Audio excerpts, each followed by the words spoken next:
Здраво! Јас сум Никола Ѓоргиев. Имам 11 години, учам во основното училиште Гоце Делчев во Силово и сум 5-то одделение.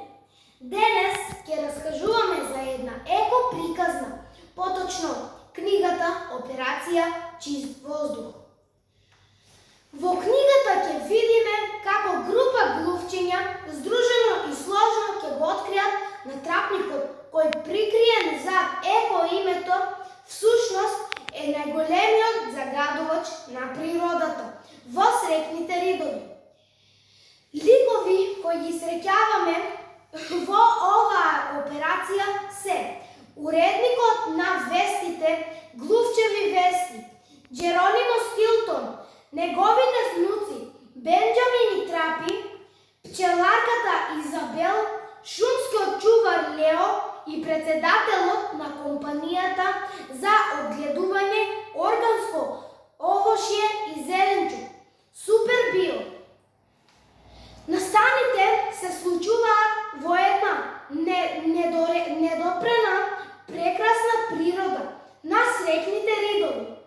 Возејќи велосипеди, Джеронимо Стилтон и неговите внуци Бен и Трапи стигнуваат до срекните ридови, каде ја запознаваат пчеларката Изабел.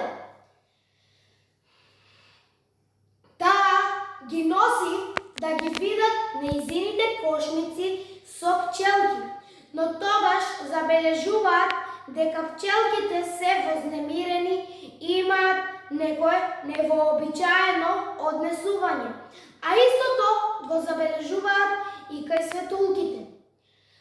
Почнуваат истрага и доаѓаат до заклучок дека некој во шумата прска отровни материи кои ги загадуваат воздухот и природата, а од тоа умираат пчелките на Изабел и други инсекти кои живеат тука.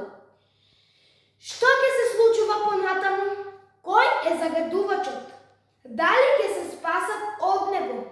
Дали срекните ридови ќе останат срекни или натрапникот ќе го уништи мирот, хармонијата и среќата на овдешните жители? Ќе дознаете доколку ја прочитате книгата Операција Чист воздух од Джеронимо Стилтон.